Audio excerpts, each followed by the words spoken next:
Good morning students. आज हम हमारी पाठ्य पुस्तक हिंदी मुस्कान के पाठ 2 जैसे उनके दिन फिरे कहानी का अगला भाग पढ़ेंगे। इससे पहले वाले वीडियो में हमने राजा के बारे में, रानी के द्वारा उनके बेटों को मारना और जब राजा वृद्ध हो जाता है तो राजा अपने चारों बेटों में से किसे राजा बनाए, इसके लिए वह उन्हें एक परीक्षा लेने के लिए कहता है। परीक्षा में क्या कहता है कि जो आप चारों में से साल भर से ज़्यादा धन कमाएगा, साल भर में जो सबसे ज़्यादा धन कमाएगा उसे ही मैं राजा बना दूंगा। इस प्रकार वह चारों राजकुमारों को आगे एक शर्त रखता है कि जो इस शर्त को पूरी करेगा उसे ही राजा बनाऊंगा।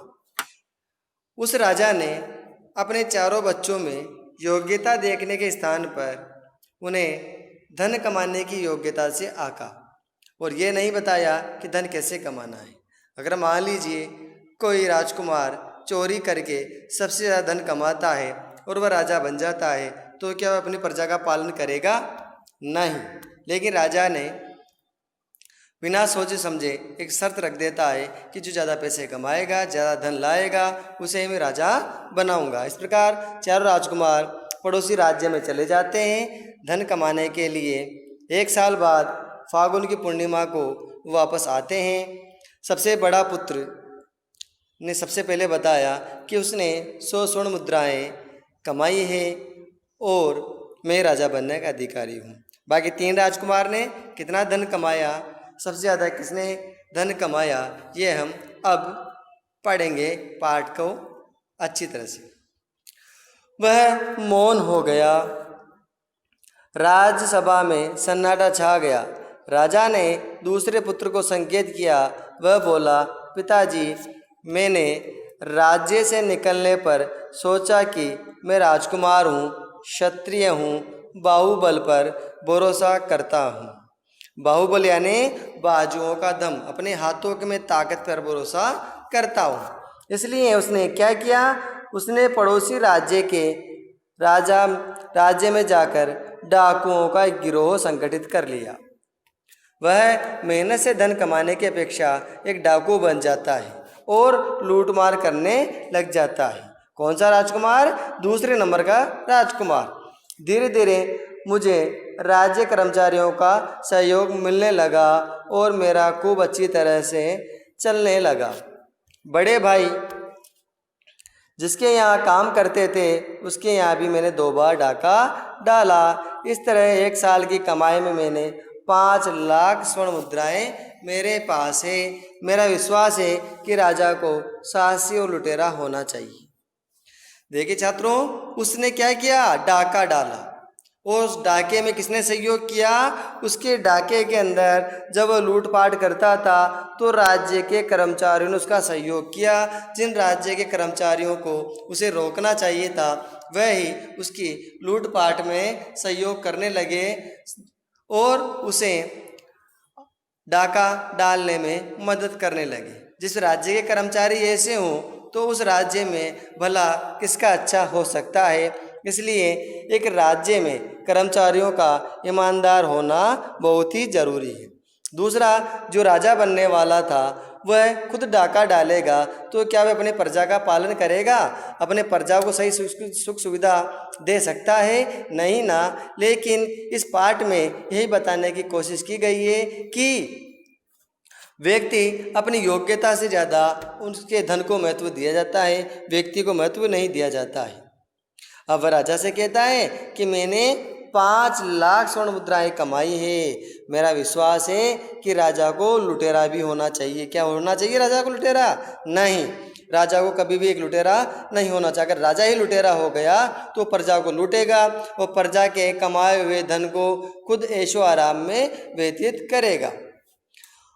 अब उसने लुटेरे होने के पीछे क्या तर्क देता है कि वह राज्य का विस्तार कर सकता है, अर्थात राज्य को बढ़ाना है तो उसे तो लुटेरा बनना ही पड़ेगा। क्या बनना पड़ेगा? लुटेरा। लेकिन ऐसा नहीं है, राज्य का विस्तार तो जो राजा ताकतवर होता है वह भी कर सकता है। और तभी वह राज्य का अच्छी तरह से पालन पोषण करेगा। ये दोनों गुण मुझ में हैं, इसलिए मैं राजगद्दी का अधिकारी हूँ। अब उसने अपने लूटपाट किए हुए कार्य को अच्छा बताते हुए कहता है कि मैं ही राजा बनना चाहता हूँ और मैं इसके योग्य हूँ, क्योंकि मैंने बड़े भाई से ज़्यादा धन कमाया है। कितना धन? 5 लाख स्वर्ण मुद्राएं, जो व्यक्ति ईमानदारी से नहीं कमा सकता था। बड़े भाई ने बेचारे ने मेहनत करके केवल 100 स्वर्ण मुद्राएं कमाई। उसको मानना था कि राजा को ईमानदार होना चाहिए, परिश्रमी होना चाहिए, लेकिन अब उस पर आफत आ गई, क्योंकि उसके भाई ने तो लूटपाट करके 5 लाख स्वर्ण मुद्राएं कमाई हैं। ये सुनते ही दरबारियों की आंखें फटी की फटी रह गई। राजा के संकेत पर तीसरा बोला। अब एक बोल चुका था, अब तीसरे राजकुमार की बारी थी, लेकिन तीसरा राजकुमार क्या कहता है सुनते हैं। राजा के संकेत पर तीसरा राजकुमार बोला, देव, मैंने उस राज्य में जाकर व्यापार किया। राजधानी में मेरी बहुत बड़ी दुकान थी। मैं घी में मूंगफली का तेल, शक्कर में रेत मिलाकर बेचा करता था। मैंने राजा से लेकर मजदूर तक को साल भर घी खिलाया। राज्य कर्मचारी मुझे पकड़ते नहीं थे, क्योंकि उन सबका मैं मुनाफे से हिस्सा दिया करता था। एक बार स्वयं राजा ने भी मुझसे पूछा कि शक्कर में ये रेत सरीखा क्या मिला रखा है। देखिए छात्रों, एक ने डाका डाला, दूसरे ने काला बाजारी की। काला बाजारी का मतलब होता है असली चीज में नकली चीजें मिलाकर अपने मुनाफे को बढ़ाकर उसे बेचना, केवल धन कमाना, और ये भूल जाना कि अगर वह मिलावटी चीजें लोगों ने खाई तो बच्चों बुजुर्गों का स्वास्थ्य खराब हो सकता है, वह जल्दी मृत्यु को प्राप्त हो सकते हैं, उन्हें अनेक बीमारियां घेर सकती है। लेकिन उसे तो राजा बनना था, और राजा बनने के लिए पैसा कमाना था, तो वह केवल मुनाफाखोरी पर बल देता है, और उसके काम में उसके राज्य कर्मचारी भी सहयोग करते हैं। राज्य कर्मचारी भी सहयोग करते हैं। क्यों? क्योंकि आज प्रत्येक व्यक्ति ईमानदारी से जीना चाहता है, लेकिन कुछ लोग उन्हें ईमानदारी से नहीं जीने देते हैं। कुछ कर्मचारी अपनी सरकार की आंखों में धूल झोंक कर ऐसे गलत लोगों का साथ देते हैं और अपने राज्य का, देश का नुकसान करते हैं।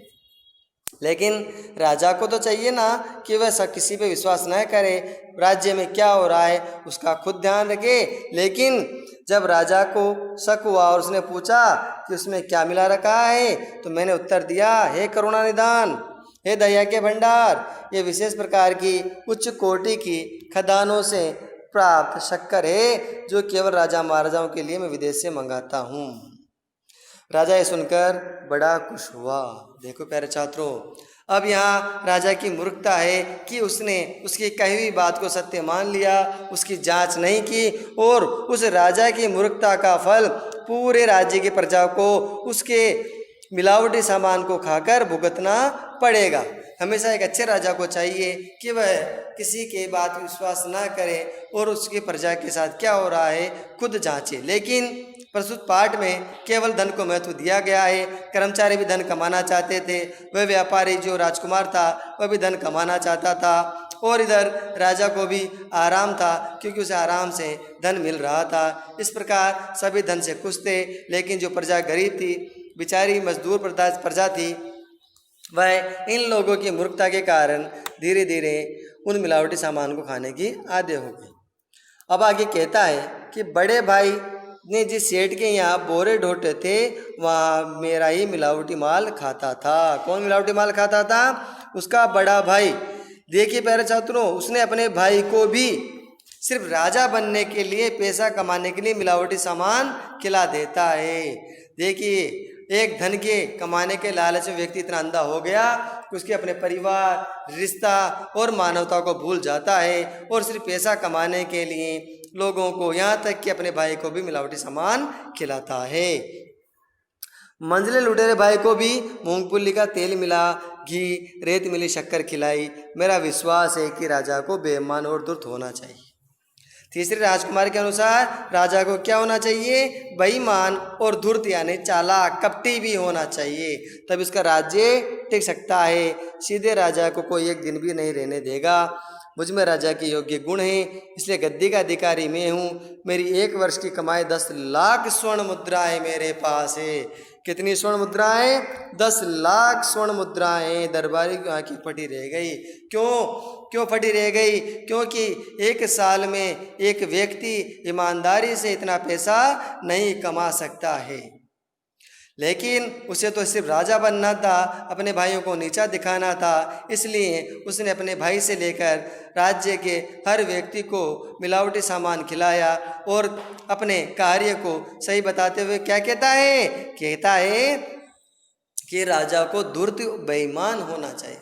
क्या ये बात सही है? एक राजा को बेईमान और कपटी होना चाहिए? नहीं, ये बिल्कुल गलत है, क्योंकि एक राजा अगर बेईमान होगा तो फिर प्रजा से ईमानदारी की उम्मीद नहीं की जा सकती है। वह अपनी प्रजा के हित को ध्यान में नहीं रखेगा और केवल उसके धन को, उनके द्वारा लिए हुए टैक्स को, कर को अपने आराम में उड़ाएगा और इस तरह प्रजा दिन आते दिन दुखी होती जाएगी। लेकिन यहाँ पर सिर्फ धन कमाया जा रहा है, वहाँ किसी व्यक्ति अपने रिश्ते नाते से कोई मतलब नहीं है। राजा ने तब सबसे छोटे राजकुमार की ओर देखा। छोटे राजकुमार की वेशभूषा और भाव भंगिमा तीनों से भिन्न थी। वह शरीर पर अत्यंत सादे और मोटे कपड़े पहने था, पांव और सिर नंगे थे। उसका मुख बड़ी बड़ी प्रसन्नता और आंखों में बड़ी करुणा थी। राजा ने देखा, आश्चर्य हो गया। अरे भाई, जिसको मैंने धन कमाने भेजा है वो तो खुद ही नंगे पैर और नंगे सिर है, उसने क्या धन कमाया होगा? इसलिए राजा छोटे राजकुमार की ओर देखता है। तभी राजकुमार बोला, मैं दूसरे राज्य में पहुंचा तो मुझसे पहले तो ये सूझा ही नहीं कि मैं क्या करूं, क्योंकि राज्य नया था। वह सोच रहा था कि वह धन कैसे कमाए, कैसे राजा बने।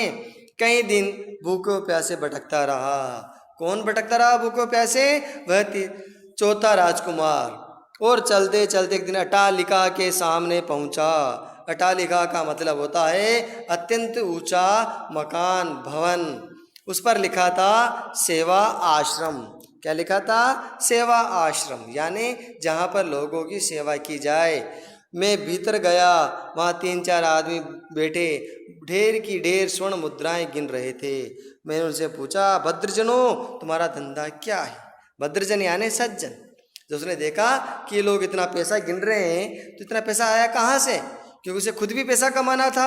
इसलिए वह अपने भोलेवश उन लोगों से पूछता है कि हे सज्जनों, तुमने इतना धन कैसे कमाया होगा। इसलिए उनसे पूछ लेता है कि तुम्हारा धंधा क्या है, ऐसा क्या काम करते हो कि तुमने इतने पैसे कमा लिए। उनमें से एक बोला, त्याग और सेवा।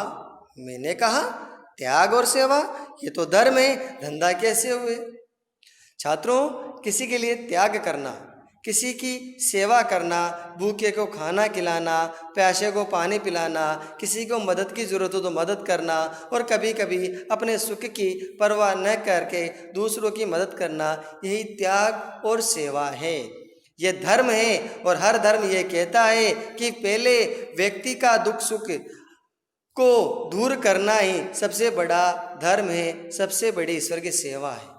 परंतु यहाँ पर तो जब उसने सुना कि त्याग और धर्म धंधा है तो वह आश्चर्यचकित हो जाता है और उनसे पूछता है, अरे ये धंधे कैसे हुए? ये तो धर्म है।